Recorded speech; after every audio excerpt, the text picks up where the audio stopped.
Hi, and thank you for tuning into this video.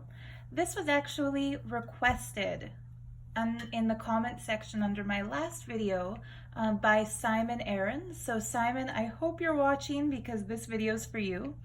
During this time of quarantine and the coronavirus pandemic, when we're all kind of holed up in our various homes, avoiding getting contaminated with COVID-19, I've taken the drawing a day challenge. So every day I'm going to be posting pictures of my art on both Instagram and Facebook. So whoever wants to see those and kind of join in that little virtual gallery, I'll put the links to my other social media in the video description below.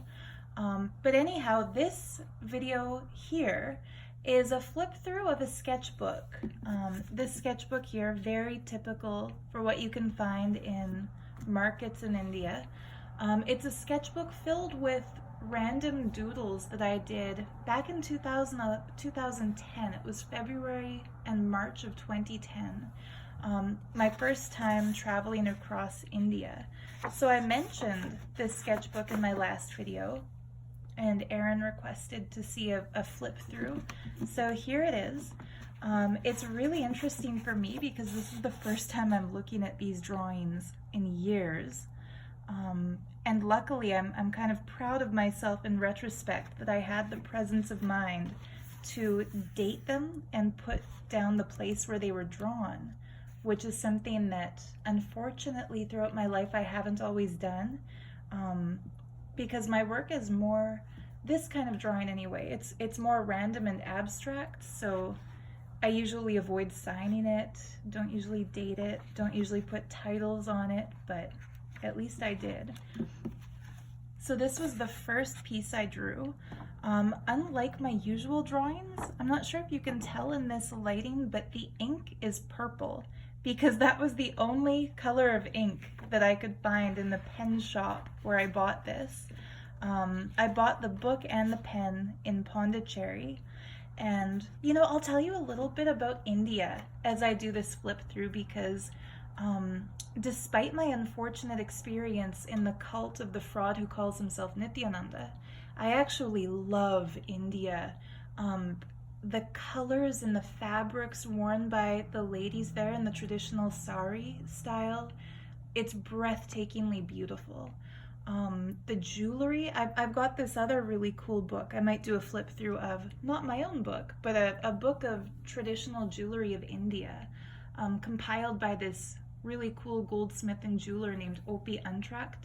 I hope I'm not butchering his name. But anyhow, the style of India, it's aesthetically my favorite style in the world. The feeling that I got in Indian temples, including this one, the Ganesha temple where I drew this, that feeling can't really be summed up in words. Like it's this all-encompassing feeling of being a part of something amazing in existence. The devotion, I think, felt by the people who go to worship deities in those temples, it's contagious in a good way. Like you feel the reverence that they have.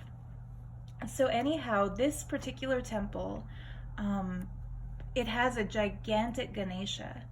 And, Pondicherry is better known as the place where Sri Aurobindo, who was one of India's freedom fighters, where he established an ashram for himself called Auroville. And of all the ashrams I visited in India, that one was by far my favorite. The structure, like if you see aerial views of Auroville, the structure reminds me of kind of the controlled chaos that I strive to achieve in my drawings. And it was designed by a lady called the Holy Mother, at least by Aurobindo's followers. They call her the Holy Mother. And they just had this vision to create a free society of people. I think it's already a city of something like 30,000 people. Correct me if I'm wrong. I'd have to Google the exact details. But anyway, the people living in Auroville, they they've created like their own little microeconomy where some of them are gardeners and some of them are artists and some of them do building maintenance, and they basically just trade their goods and trade their talents. And as far as I'm concerned, it's the closest thing to a successful group of people who live together in something communal, where they still have their freedom and their individuality, and visitors can come and go as they please without being controlled or forced into obedience of the leader. And maybe it hasn't always been like that. Maybe that's just my perception as an outsider. But anyhow, Pondicherry was one of the coolest places I've been in India. A lot of the people there speak French because it was colonized by France when the majority of India was colonized by British. And so the ambiance was a little different than the other Indian cities. It's not really the same kind of a beach scene as Goa, but the beaches were stunning. There was a really cool nightlife. Like when my friends and I walked along the beaches at night, there were vendors selling glow-in-the-dark toys. It kind of felt almost like a rave, but without drugs and alcohol. Really, really cool place. So anyhow, I did these drawings in the Ganesha temple. And as I drew them, I thought it was very interesting that the style was so much different than anything else that I typically draw. Just for reference, like my usual drawings wind up looking more like this, which is what I did in my last video. But these ones turned out to look more like, I don't even know, maybe like those linear kind of crop circles or something. But anyhow, this is what kind of sparked my desire to document all the places I visit in India. Just because I kind of felt like maybe the energy of that temple was coming out in the pictures, since they do look so different from my typical stuff. And my favorite experience happened as I was working on this particular formation. One of the older ladies in the temple, probably in her like 60s or 70s, I was kind of noticing her as I drew. She was going to all the little alcoves, I don't know the proper word for them, the mini mandirs, like the smaller little temples around the main deity, giving fruits and flowers and coins to each of the deities. And she came up to me at the end of that and asked if she could see what I was drawing, and she folded her hands and teared up and said, "It's so nice to see a Westerner doing traditional art." And I asked her what she meant by traditional art, because in the West, this is considered more like modern or new, like abstract art. And she pointed out how a lot of the detailing along the temple, like these ancient carved ornaments, decorations that go kind of in the stonework around the deities, how they kind of look like that. And I thought that was really cool. So anyhow, yeah, that was February 18th, 2010 at a Ganesha temple. The next page here, sorry, I have to adjust my camera. It's telling me my battery is low. Pardon the interruption. Okay. So this next page here, this drawing kind of spanned a bunch of different places. I know for a fact I started doing this one in Auroville. I remember sitting there in the Auroville cafe. My friends and I were so glad to finally get cold drinks after a couple months of drinking room temperature stuff, which I know it's healthier, but as Westerners, we like our cold drinks. And, a few of the residents from Auroville came and sat with us, and one of them said that there was a girl living in Auroville who draws similarly. And so, of course, I wanted to meet her, but she was traveling at the time. Anyhow, it's a little bit, I guess, more full page than the last one. And I read the back of the page where I wrote where it was done. So this was 3 different temples: the Tiruvannamalai temple, which is a Shiva temple, Pondicherry, or I should have written Auroville because I know I do that in Auroville, Madurai, which is the Meenakshi temple, and Dakshineshwar, which is a temple to Kali. Of course, the Dakshineshwar temple to Kali is famous as the temple where Ramakrishna Paramahamsa was the chief priest.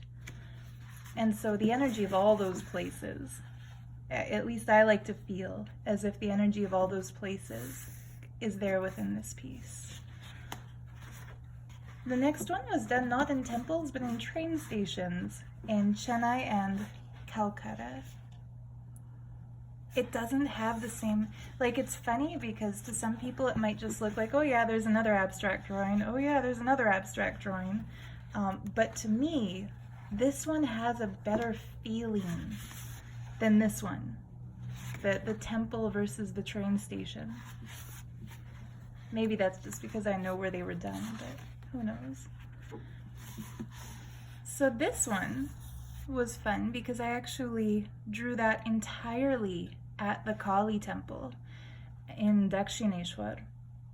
And you know, Kali was always my Ishta Devata. In Hinduism, that's like the god to whom I feel the strongest connection.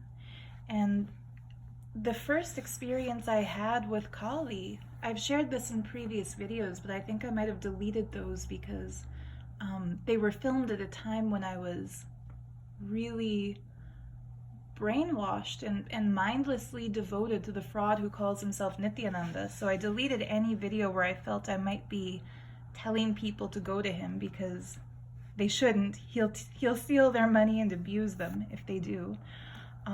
But anyhow, the first vision I had of Kali, I was a 13-year-old kid, super scared of the dark. Like, I was traumatized anytime I had to be alone in a dark space. And one night I did a meditation to break my fear of the dark, and that's when Kali revealed herself to me. I had this incredible, like, 3D vision of her and didn't know who she was until, you know, later I described that vision to somebody else and they told me, oh, that was Kali. Anyhow, I might do another video about that because it's not the time or place in this one. This drawing was done in Varanasi, and I wrote Kashi, Ancient India of Dreams, because, oh yeah, that's the realization I had was in Varanasi, which is also called Kashi. Its ancient name is Kashi. I had these crazy flashbacks to dreams that I used to have as a kid, where I was walking through buildings of stone to like a river beach. And it was just the strangest, otherworldly, like past life merging into this life kind of an experience I had. As my friends and I walked through these alleyways, like they're not really alleys, it's actually the house fronts are in such narrow proximity to each other. The streets are only like 5 feet wide in some places.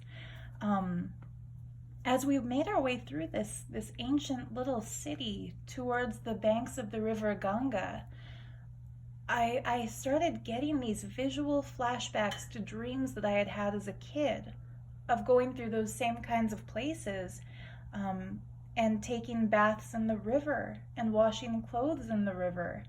And it's interesting because I've recently found out that I have something called aphantasia, which is that my thoughts never appear visually. I don't know if you guys have heard of this. Here's a whole other tangent that I didn't mean to get on in this video.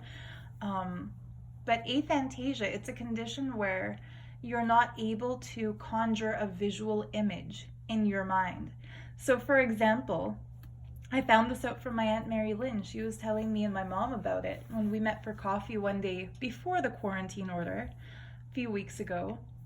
She asked, okay, if I say, think of a beach, what do you think of? And I get lists of things. Okay, beaches have sand and they have the sun, and usually there would be a blue sky with clouds. People can surf there. Like, I started listing elements of the beach and things associated with the beach. And she asked me, well, what do you see when I say the beach? And I don't see anything. I can just think of what beaches are.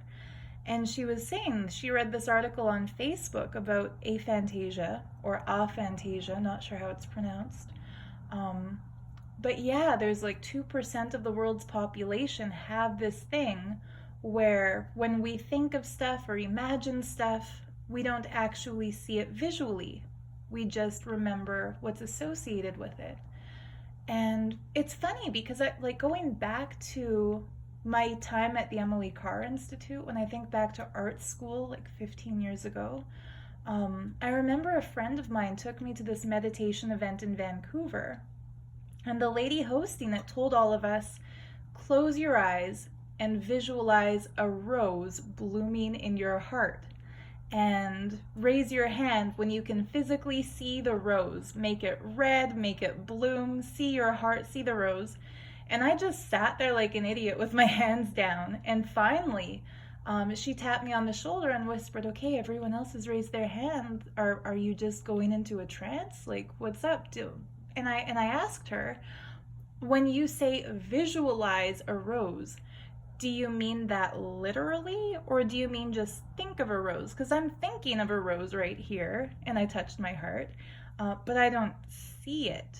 And she said, no, you should be able to see it the same way you'd visualize anything and bring the image to your mind.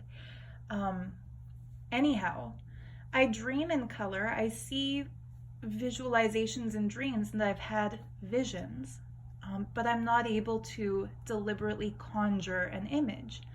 Anyhow, let me know in the comments, have any of you also experienced this?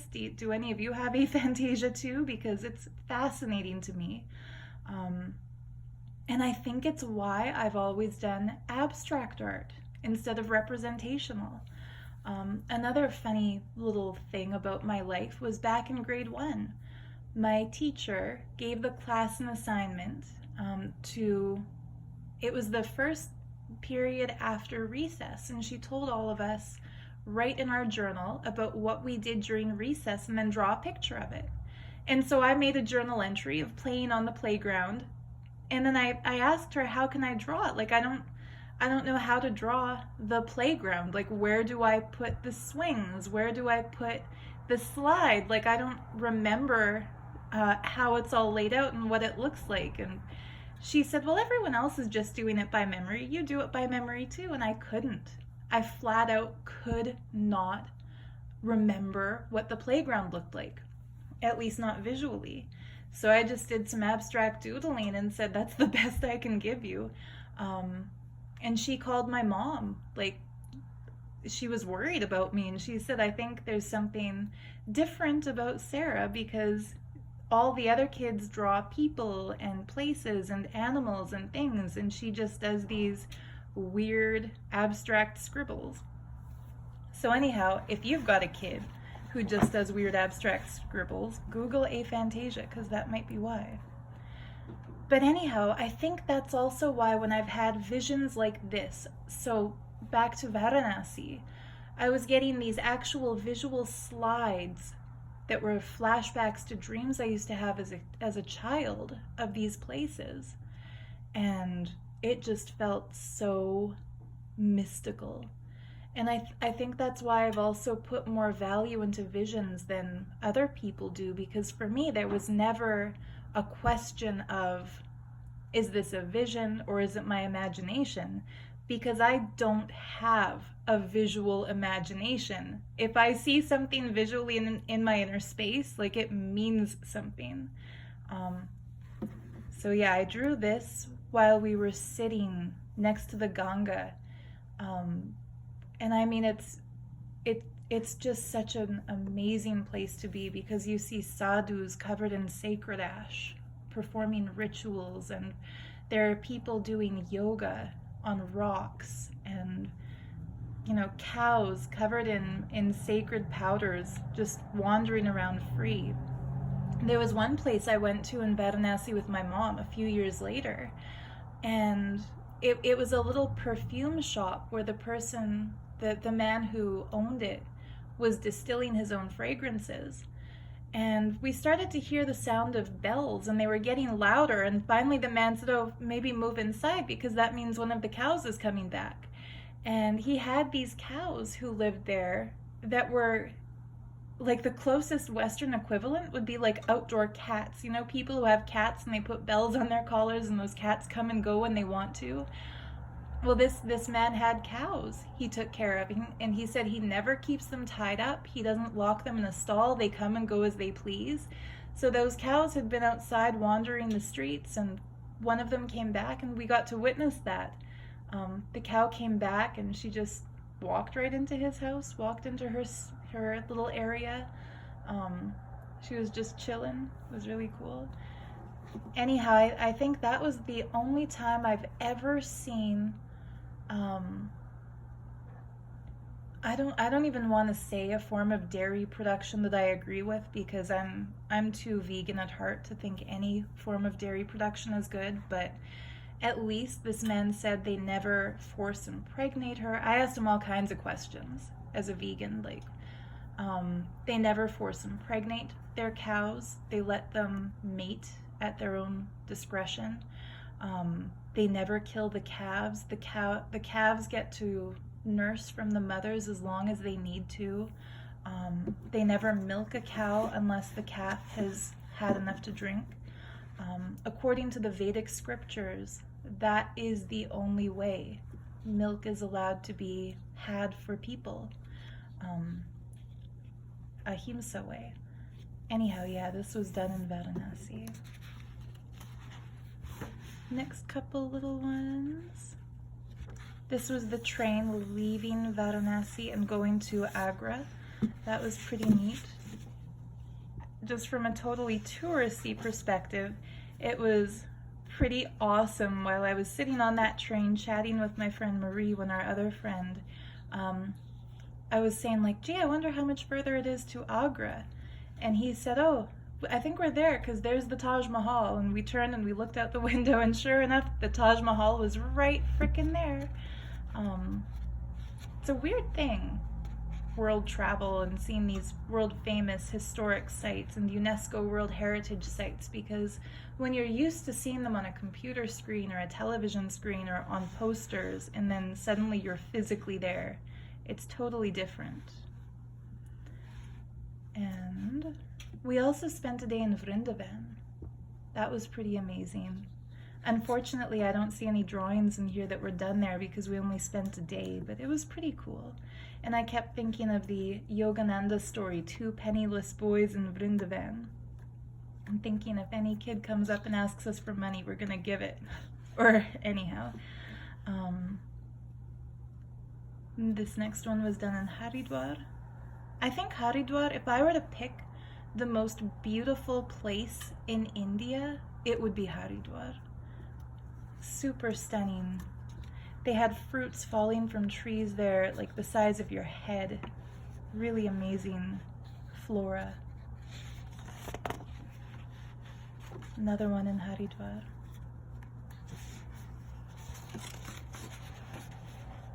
These ones in Rishikesh. Rishikesh was another super beautiful place. I really loved it there. Rishikesh, of all the places in India, it was the place that reminded me the most of places like Waterton Lakes National Park in Canada. Like, it had a Rocky Mountain feeling to it, because the trees were more like evergreens. And the place we stayed was called the Blessed Cottage.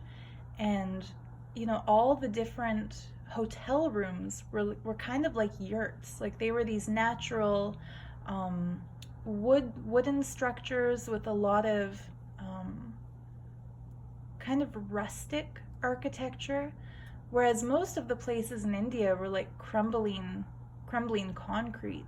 But Rishikesh really had that Adirondack sort of a feeling to it. Lots of wood, lots of natural looking stuff. That's where I discovered that people in India don't all know what peanut butter is, because we went for breakfast my friends and I went for breakfast at the hotel. And it was this cool outdoor eating area with a like a thatch roof hut kind of open air restaurant. And it was the first place where we saw stuff like oatmeal and fruit cups on the menu, as opposed to like idli and dosa and sambar and paneer based stuff. So I was getting excited because by then I was pretty malnourished as a vegan traveling in India. Like I'd been living on crackers and snacks for the whole trip. So I asked them, like I saw toast and jam was on the menu, and I asked them if they could also get some peanut butter.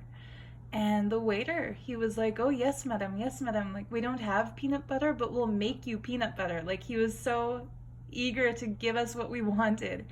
And when they brought us our toast, it was like crushing disappointment because my quote unquote peanut butter was actually a lump of butter that they had stuck peanuts into. And I looked at him and said, what is this? And he said, it's peanut butter. Anyhow, don't order the peanut butter. If you ever go to Rishikesh, BYOPB, bring your own peanut butter. This was a really amazing one. So we took a tour bus, not even a bus, it was like a private tour. We had a guy in a van drove us to one of the Himalayan mountains, one of the mountains nearest to Rishikesh. Rishikesh is basically in the Himalayan foothills, if I didn't properly describe that. It's a cool town around the Ganga with both Hindu temples and Buddhist stupas. It has the most stunning ancient sacred architecture, like all condensed into one little space. It's very close to Tibet, and so there are Tibetan Buddhists who stay there. You see them walking around in town with their maroon colored sacred cloth, like Shivananda yoga is based there, so you also see Hindu sannyasis in their saffron robes. I still feel something in my heart when I think of these true holy people. At least I consider them holy people. In a modern world where you can choose to live and work just for your own financial accumulation and creature comforts, the people who decide instead to go inward and to seek a sense of spiritual equilibrium, there's just something about them that, I mean, that's how I got sucked into a cult, so I don't want to spiral too much in that train of thought, but I love to see them. I always fold my hands if I see somebody in a saffron or a maroon colored cloth. But anyhow, we took a tour guide took us up to an ancient Durga temple, and it was a 6,000 foot elevation. From the top of that temple platform, we could see Himalayan mountains as far as the eye can see, like infinitely stretching to the horizon line. It was just snow-covered peaks after snow-covered peaks after snow-covered peaks. And the temple priests were very, very friendly and excited. They told us that, you know, they don't get many people up there because the van could only drive so far. And then there was a hike. Like we had to hike a certain distance, and then there were actually ancient stone stairs embedded into the top of that mountain that took us to the very top. So like when I say this temple was on the peak of a mountain, like I mean it literally. It was on the very, very, very top of a mountain. And he pointed to like the furthest peak we could see in the distance, and he said that's in Tibet. Like we could see Everest from where we were. I don't think we could see Kailash because I asked, but I mean, to me it was just a dot in the distance because so far away, but anyhow, still a really amazing thing to see and place to be. So I made a point of drawing this while we were there because Durga, as the goddess, the divine mother, Kali is another aspect of her, so she's also kind of my Ishta Devata. And then this was the end of the trip. Coffee shop in Bangalore, March 9th, 2010. That was like the last thing I drew before hopping on a flight back to first London, then Vancouver, coming home again. And I think I originally meant to color it in, but I never did. And it doesn't feel right to add anything else into the sketchbook, so the last page is blank other than that one strand of cat fur. Oh no, here we go. There's one more. Sitting under a Babaji and Kashi next to the Ganga. So there was a sadhu, a Baba. He looked like he was in a Halloween costume. I shit you not. The dude was wearing a tinfoil hat, and that reminded me of like the Hollywood version of UFO people, or like people afraid of aliens. But he was wearing he was blinged out in tinfoil. He had these tinfoil bangles he made for his wrists, a tinfoil hat. Like he had these chains, like rapper style, like chains on chains on chains, but that he had made out of aluminum foil. It was just this cool looking getup. And his face was covered in vibhuti, the white sacred ash. It might have been a gimmick for tourists, like something that he does to make money from tourists, because a lot of Westerners who were there were stopping to take selfies with him. My friends and I stopped. We took selfies with him. One of the funniest pictures of me ever taken, because it was also holy, so our faces were covered in different colored powders, and then we sat by this crazy aluminum foil Baba. Anyhow, there was something cool about him though, because we tried giving him money. Like, I was carrying like a wad of 10 rupee notes, just so that any beggar or any Baba who asked for money, I had something to hand them. And I offered him 10 rupees, and he said, no, I'd rather you draw me a picture. And I thought that was pretty cool. So that's why it's the very last page of this book, because I was going to rip it out and give it to him. But when the time came to it, he said, no, like, you can't rip a page out of a book. Just sitting with you and watching you draw, that's good. Like, I'm good. He didn't want anything more than that. And what was really cool, like, damn, I wish that was the days of the iPhone. Like, I think I had what's it called? Like a Nokia chocolate flip phone or something. Samsung chocolate. That tells you how freaking old I am. So if I had been able to, I would have filmed this whole thing. It would have been one epic YouTube video, like tour across India from the southern tip of Madurai all the way to Rishikesh. Like, damn. Oh well. But he critiqued it. He was telling me, like, the top part, he said, this is the puja flame. And he was saying, you're sitting in, his English was kind of broken. Like, I wish I could remember his exact words, but he was telling us, like, the flame coming out of the water is just like the eternal flame that burns at Manikarnika Ghat above the Ganga. And he was telling me this represents the path of liberation. Whether it goes up to down or down to up, you'll always be liberated. It's interesting, as I think of that now, it's pretty cool, because my path to enlightenment definitely took me down into the murk of a cult, but I do believe I'll get back up again by continuing to meditate, and this time pursuing a more holistic, self-guided journey, instead of expecting somebody else to give me the answers or the techniques or the initiations and tell me what to do. So anyhow, that's nice. Nice little surprise ending. There was one more picture that I had almost forgotten about. So there you have it. Thank you for the video request, Aaron. I appreciate that. And if anybody else has a request for videos, I'm going to try to upload much more frequently during this quarantine time, because I feel this is a great time for all of us to connect and share from the comfort of our own homes. Those of us privileged enough to be quarantined, my heart really goes out to the people in India who I'm remembering now who don't have the luxury of a freezer full of organic fruits and vegetables like I do.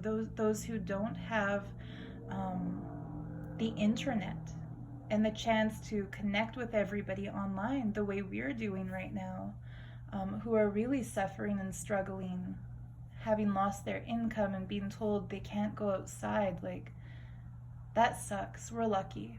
We're very lucky. So the rest of you who are lucky like this, who are enjoying your safety and who are in seclusion, if there's anything else you'd like to see in a video, let me know. This is a big box full of all the drawings and paintings I've saved over the years, so I might do another show and tell, but with less of the chatter. I was thinking this was going to be a 5-minute flip through video. It's turned into 35 minutes, so you're welcome to all the people who complain that my videos are too long. April Fools. No, I'm sorry. I wanted to make this short, but I'm too much of a talker, I guess. So yeah, if there's anything you'd like to see on my channel, or if you have any requests, if you like hearing me ramble on like this and there's something you'd like me to talk about, any questions, any comments, you know where to leave them. Put them in the comments below. Thanks for tuning in.